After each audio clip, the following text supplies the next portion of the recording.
Harry Potter, the Prisoner of Azkaban, Chapter 11, The Firebolt. Harry didn't have a very clear idea of how he managed to get back into Honeyduke's cellar, through the tunnel and into the castle once more. All he knew was that the return trip seemed to take no time at all, and that he hardly noticed what he was doing, because his head was still pounding with the conversation he had just heard.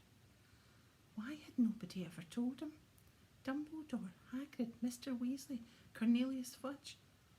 Why hadn't anyone ever mentioned the fact that Harry's parents had died because their best friend had betrayed them? Ron and Hermione watched Harry nervously all through dinner, not daring to talk about what they'd overheard because Percy was sitting close by them. When they went upstairs to the crowded common room, it was to find Fred and George had set off half a dozen dung bombs in a fit of end-of-term high spirits. Harry, who didn't want Fred and George asking him whether he'd reached Hogsmeade or not, sneaked quietly up to the empty dormitory and headed straight for his bedside cabinet. He pushed his books aside and quickly found what he was looking for, the leather-bound photo album Hagrid had given him 2 years ago, which was full of wizard pictures of his mother and father. He sat down in his bed, drew the hangings around him, and started turning the pages, searching until he stopped on a picture of his parents' wedding day.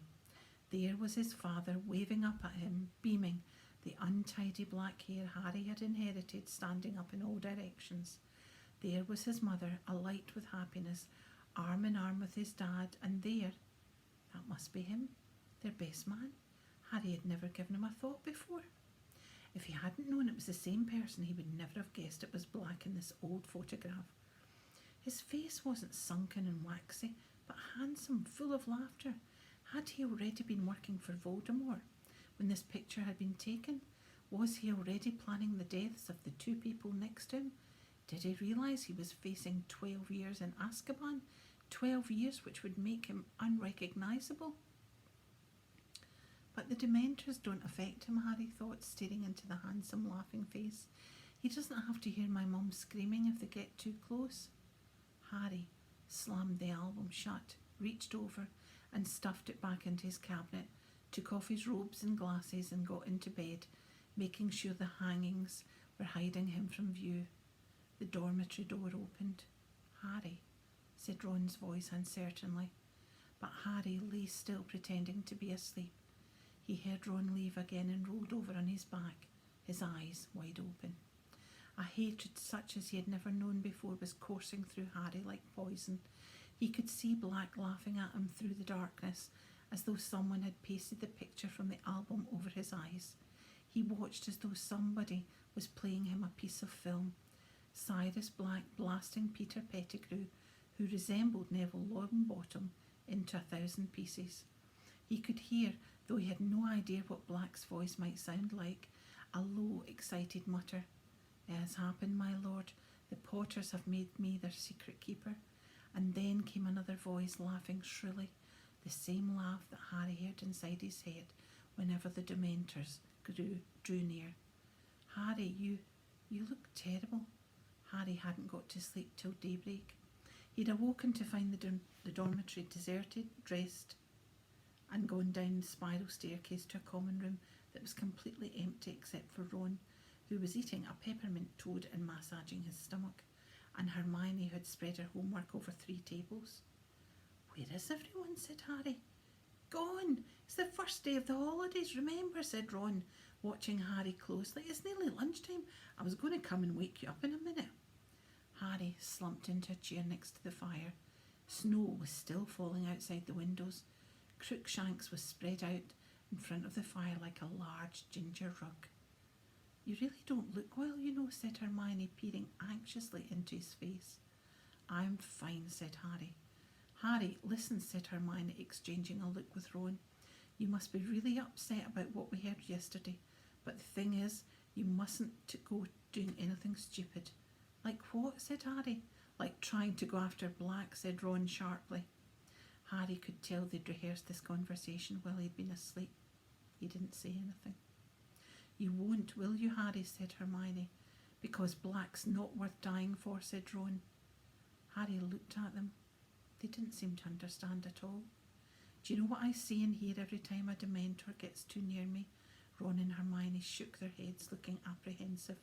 I can hear my mum screaming and pleading with Voldemort. And if you heard your mum screaming like that, just about to be killed, you wouldn't forget it in a hurry. And if you found out someone who was supposed to be a friend of hers betrayed her and sent Voldemort after her, there's nothing you can do, said Hermione, looking stricken. The Dementors will catch Black and he'll go back to Azkaban and serve him right. You heard what Fudge said. Black isn't affected by Azkaban like normal people are. It's not a punishment for him like it is for the others. So what are you saying, said Ron, looking very tense. You want to kill Black or something? Don't be silly, said Hermione in a panicky voice. Harry doesn't want to kill anyone, do you, Harry? Again, Harry didn't answer.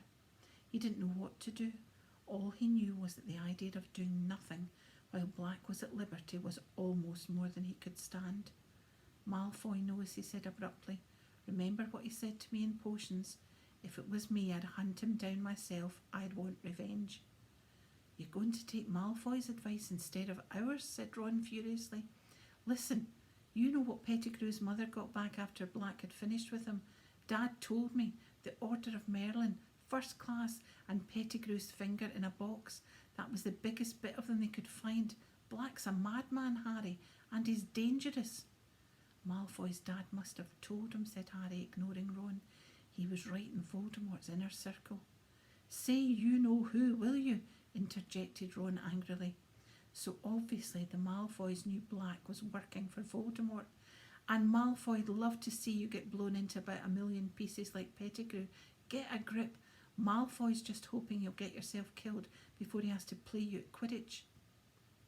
Harry, please, said Hermione, her eyes now shining with tears. Please be sensible. Black did a terrible, terrible thing, but don't put yourself in danger. It's what Black wants. Oh, Harry, you'd be playing right into Black's hands if you went looking for him. Your mum and dad wouldn't want you to get hurt, would they? They'd never want you to go looking for Black. I'd never know that they'd have wanted because thanks to Black I've never spoken to them, said Harry shortly. There was a silence in which Crookshanks stretched, luxuriously flexing his claws. Ron's pocket quivered. Look, said Ron, obviously casting around for a change of subject. It's the holidays, it's nearly Christmas. Let's go down and see Hagrid. We haven't visited him for ages. No, said Hermione quickly. Harry isn't supposed to leave the castle, Ron. Yeah, let's go, said Harry, sitting up. And I can ask him how come he never mentioned Black when he told me all about my parents. Further discussion of Sirius Black plainly wasn't what Ron had in mind. Or we could have a game of chess, he said hastily, or gobstones. Percy left a set. No, let's visit Hagrid, said Harry firmly. So they got their cloaks from the dormitories and set off through the portrait hole. Stand and fight, you yellow-bellied mongrels! Down through the empty castle and out through the oak-fronted doors. They made their way slowly down the lawn, making a shallow trench in their glittering powdery snow, their socks and hems of their cloaks soaked and freezing. The forbidden forest looked as though it had been enchanted. Each tree smattered with silver, and Hagrid's cabin looked like an iced cake. Ron knocked, but there was no answer. He's not out, is he? Said Hermione, who was shivering under her cloak. Ron had his ear to the door. There's a weird noise, he said. Listen, is that Fang? Harry and Hermione put their ears to the door too. From inside the cabin came a series of low, throbbing moans. Think we'd better go and get someone, said Ron nervously. Hagrid, called Harry, thumping the door. Hagrid, are you in there? There was a sound of heavy footsteps. Then the door creaked open. Hagrid stood there with his eyes red and swollen, tears splashing down the front of his leather waistcoat. You've heard, he bellowed, and he flung himself onto Harry's neck. Hagrid being at least twice the size of a normal man, this was no laughing matter. Harry, about to collapse under Hagrid's weight, was rescued by Ron and Hermione, who each seized Hagrid under an arm and heaved him, Harry helping, back into the cabin. Hagrid allowed himself to be steered into a chair and slumped over the table, sobbing uncontrollably, his face glazed with tears which dripped down into his tangled beard. Hagrid, what is it? Said Hermione aghast. Harry spotted an official-looking letter lying open on the table. What's this, Hagrid? Hagrid's sobs redoubled, but he shoved the letter towards Harry, who picked it up and read aloud. Dear Mr. Hagrid, further to our inquiry into the attack by a hippogriff on a student in your class, we have accepted the assurance of Professor Dumbledore that you bear no responsibility for the regrettable accident. Well, that's okay then, Hagrid, said Ron, clapping Hagrid on the shoulder. But Hagrid continued to sob and waved one of his gigantic hands, inviting Harry to read on. However, we must register our concern about the hippogriff in question. We have decided to uphold the official complaint of Mr. Lucius Malfoy, and this matter will therefore be taken to the Committee for the Disposal of Dangerous Creatures. The hearing will take place on April the 20th, and we ask you to present yourself and your hippogriff at the committee's office in London on that date. In the meantime, the hippogriff should be kept tethered and isolated. Yours in fellowship. There followed a list of the school governors. Oh, said Ron, but you said Buckbeak isn't a bad hippogriff, Hagrid. I bet he'll get off. Yeah, don't them gargoyles at the Committee for the Disposal of Dangerous Creatures, said Hagrid, wiping his eyes on his sleeve. They've got it in for interesting creatures. Sudden sound from the corner of Hagrid's cabin made Harry, Ron and Hermione whip around. Buckbeak, the hippogriff, was lying in the corner, chomping on something that was oozing blood all over the floor. I couldn't leave them tied out there in the snow, choked Hagrid, all on his own at Christmas. Harry, Ron and Hermione looked at each other. They'd never seen eye to eye with Hagrid about what he called interesting creatures and other people called terrifying monsters. On the other hand, there didn't seem to be any particular harm in Buckbeak. In fact, by Hagrid's usual standards, he was positively cute. You'll have to put up a good strong defence, Hagrid, said Hermione, sitting down and laying a hand on Hagrid's massive forearm. I'm sure you can prove Buckbeak is safe. Won't make no difference, sobbed Hagrid. Them disposal devils, they're all in Lucius Malfoy's pocket. Scared of him. And if I lose the case, Buckbeak... Hagrid drew his finger swiftly across his throat and then gave a great whale and lurched forward, his face in his arms. What about Dumbledore, Hagrid, said Harry. He's done more enough for me already, groaned Hagrid. Got enough on his plate with keeping them Dementors out of the castle and Sirius Black lurking around. Ron and Hermione looked quickly at Harry, as though expecting him to start berating Hagrid for not telling him the truth about Black. But Harry couldn't bring himself to do it, not now that he saw Hagrid so miserable and scared. Listen, Hagrid, he said, you can't give up. Hermione's right. You just need a good defence. You can call us as witness. I'm sure I've read about a case of hippogriff baiting, said Hermione thoughtfully, where the hippogriff got off. I'll look it up for you, Hagrid, and see exactly what happened. Hagrid howled more loudly. Harry and Hermione looked at Ron to help them. Shall I make a cup of tea, said Ron. Harry stared at him. It's whatever my mum does when someone's upset, Ron muttered, shrugging. At last, after many more assurances of help, with a steaming mug of tea in front of him, Hagrid blew his nose in a handkerchief the size of a tablecloth and said, You're right, I can afford to go to pieces, got to pull myself together. Fang, the boarhound, came timidly out from under the table and laid his head on Hagrid's knee. I've not been myself lately, said Hagrid, stroking Fang with one hand and mopping his face with the other.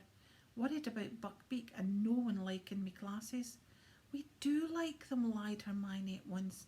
Yeah, they're great, said Ron, crossing his fingers under the table. How are the flubberworms? Dead, said Hagrid gloomily. Too much lettuce. Oh no, said Ron, his lip twitching. And them Dementors make me feel ruddy terrible and all, said Hagrid, with a sudden shudder. Got to walk past them every time I want a drink in the Three Broomsticks. It's like being back in Azkaban. He fell silent, gulping his tea. Harry, Ron and Hermione watched him breathlessly. They had never heard Hagrid talk about his brief spell in Azkaban before. After a brief pause, Hermione said timidly, Is it awful in there, Hagrid?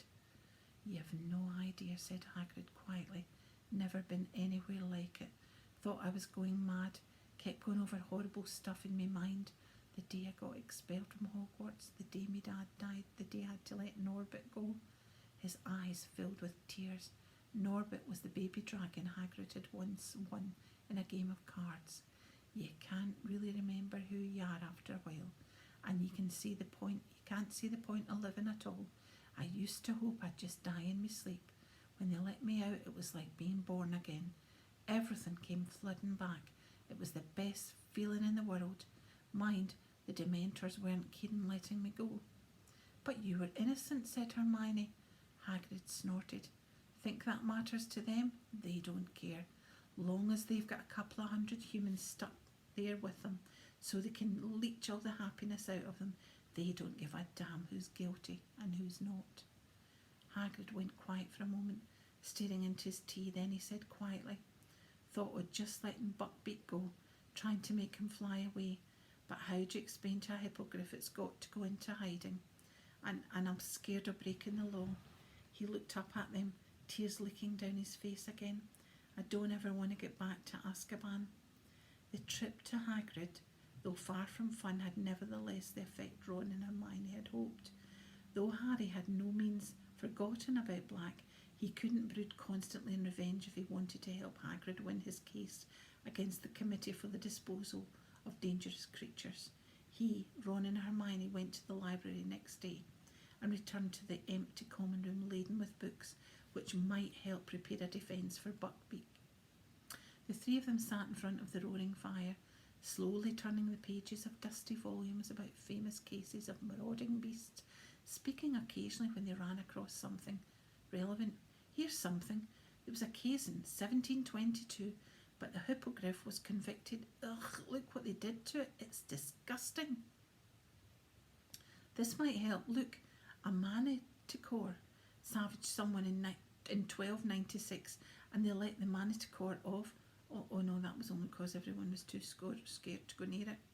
Meanwhile, in the rest of the castle, the usual magnificent Christmas decorations had been put up, despite the fact that hardly any of the students remained to enjoy them. Thick streamers of holly and mistletoe were strung along the corridors. Mysterious lights shone from inside every suit of armour, and the great hall was filled with its usual 12 Christmas trees glittering with golden stars. A powerful and delicious smell of cooking pervaded the corridors, and by Christmas Eve it had grown so strong that even Scabbers poked his nose out of the shelter of Ron's pocket to sniff hopefully in the air. On Christmas morning, Harry was woken by Ron throwing his pillow at him. Oi! Presents!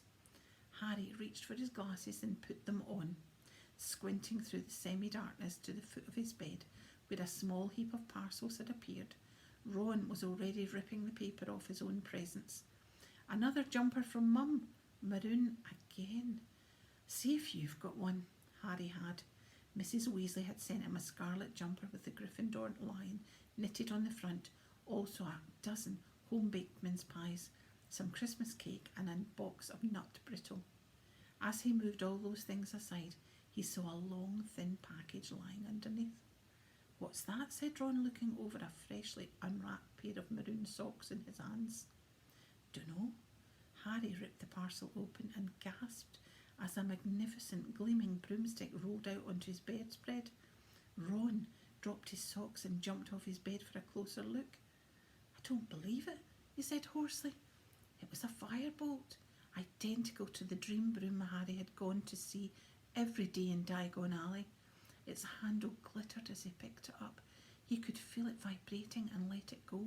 It hung mid-air, unsupported, at exactly the right height for him to mount it. His eyes moved from the golden registration number at the top of the handle right down to the perfectly smooth, streamlined birch twigs that made up the tail. Who sent it to you? Said Ron in a hushed voice. Look and see if there's a card, said Harry. Ron ripped apart the firebolt's wrapping. Nothing. Blimey, who'd spend that much on you? Well, said Harry, feeling stunned, I'm betting it wasn't the Dursleys. I bet it was Dumbledore, said Ron, now walking around and around the firebolt, taking in every glorious inch. He sent you the invisibility cloak anonymously. That was my dad's though, said Harry. Dumbledore was just passing it on to me. He wouldn't spend hundreds of galleons on me. He can't go giving students stuff like this. That's why he wouldn't say it was from him, said Ron, in case some git like Malfoy said it was favouritism. Hey, Harry, Ron gave a great whoop of laughter. Malfoy? Wait till he sees you on this. He'll be as sick as a pig. This is an international standard broom, this is. I can't believe it, Harry muttered, running a hand along the firebolt, while Ron sank onto Harry's bed, laughing his head off at the thought of Malfoy. Who? I know, said Ron, controlling himself. I know who it could have been. Lupin. What? Said Harry, now starting to laugh himself. Lupin? Listen, if he had this much gold, he'd be able to buy himself new robes. Yeah, but he likes you, said Ron, and he was away when your Nimbus got smashed, and he might have heard about it and decided to visit Diagon Alley and get this for you. What do you mean he was away, said Harry. He was ill when I was playing in that match. Well, he wasn't in the hospital wing, said Ron. I was there cleaning out the bedpans in detention from Snape, remember? Harry frowned at Ron. I can't see Lupin affording something like this. What are you two laughing about? Hermione had just come in, wearing a dressing gown and carrying Crookshanks, who was looking very grumpy with a string of tinsel tied round his neck. Don't bring him in here, said Ron, hurriedly snatching Scabbers from the depths of his bed and stowing him in his pyjama pocket. But Hermione wasn't listening. She dropped Crookshanks onto Seamus's empty bed and stared open-mouthed at the firebolt. Oh, Harry, who sent you that? No idea, said Harry. There wasn't a card or anything with it. To his great surprise, Hermione did not appear either excited or intrigued by this news. On the contrary, her face fell. She bit her lip. What's the matter with you? Said Ron. I don't know, said Hermione slowly, but it's a bit odd, isn't it? I mean, this is supposed to be quite a good broom, isn't it? Ron sighed exasperatedly. It's the best broom there is, Hermione, he said. So it must have been really expensive. Probably cost more than all the Slytherin brooms put together, said Ron happily. Well, who'd send Harry something as expensive as that and not even tell him they'd sent it? Who cares, said Ron impatiently. Listen, Harry, can I have a go on it, can I? I don't think anyone should ride that broom just yet, said Hermione shrilly. Harry and Ron looked at her. What do you think Harry's going to do with it? Sweep the floor? Said Ron. But before Hermione could answer, Crookshanks sprang from Seamus's bed right at Ron's chest. Get him out of here, Ron bellowed, as Crookshanks' claws ripped his pyjamas and Scabbers attempted a wild escape over his shoulder. Ron seized Scabbers by the tail and aimed a misjudged kick at Crookshanks, which hit the trunk at the end of Harry's bed, knocking it over and causing Ron to hop on the spot, howling with pain. Crookshanks' fur suddenly stood an end. A shrill, tinny whistling was filling the room. The pocket sneakoscope had become dislodged from Uncle Vernon's old socks and was whirling and gleaming on the floor. I forgot about that, Harry said, bending down and picking up the sneakoscope. I never wear those socks if I can help it. The sneakoscope whirled and whistled in his hand. Crookshanks was hissing and spitting at it. You'd better take that cat out of here, Hermione said, Ron furiously. He was sitting on Harry's bed nursing his toe. Can't you shut that thing up, he added to Harry as Hermione strode out of the room. Crookshanks' yellow eyes still fixed maliciously on Ron. Harry stuffed the sneakoscope back inside the socks and threw it back into his trunk. All that could be heard now was Ron's stifled moans of pain and rage. Scabbers was huddled in Ron's hands. It had been a while since Harry had seen him out of Ron's pocket, and he was unpleasantly surprised to see that Scabbers, once so fat, was now very skinny. Patches of fur seemed to have fallen out too. He's not looking too good, is he? Harry said. It's stress, said Ron. He'd be fine if that stupid great Firebolt left him alone. But Harry, remembering what the woman at Magical Menagerie had said about rats only living 3 years, couldn't help feeling that unless Scabbers had powers he'd never revealed, he was reaching the end of his life. and despite Ron's frequent complaints that Scabbers was boring and useless, he was sure Ron would be very miserable if Scabbers died. Christmas morning. Christmas spirit was definitely thin on the ground in the Gryffindor common room that morning. Hermione had shut Crookshanks in her dormitory, but was furious with Ron for trying to kick him. Ron was still fuming about Crookshanks' fresh attempt to eat Scabbers. Harry gave up trying to make them talk to each other and devoted himself to examining the firebolt, which he had brought down to the common room with him. For some reason this seemed to annoy Hermione as well. She didn't say anything, but she kept looking darkly at the broom as though it too had been criticising her cat.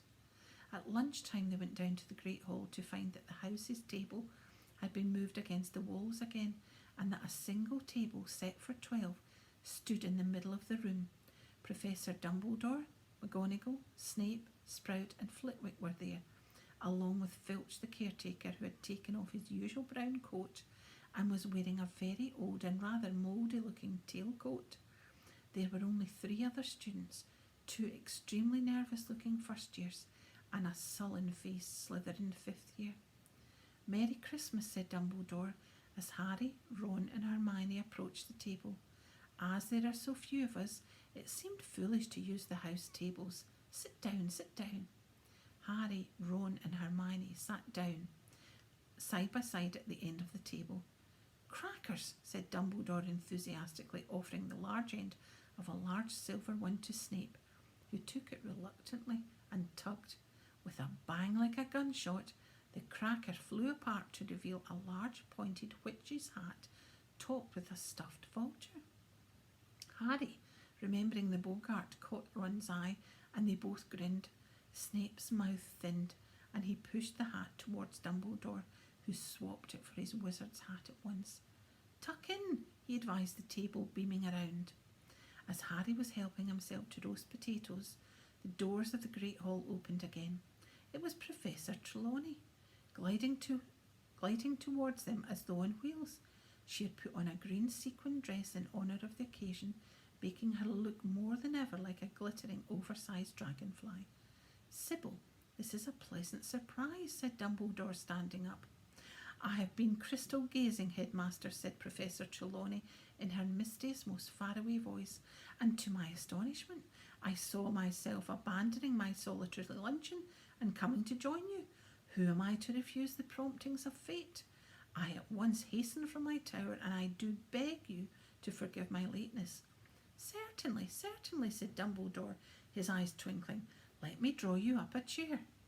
And he did indeed draw up a chair in mid-air with his wand, which revolved for a few seconds before a thud between Professors Snape and McGonagall.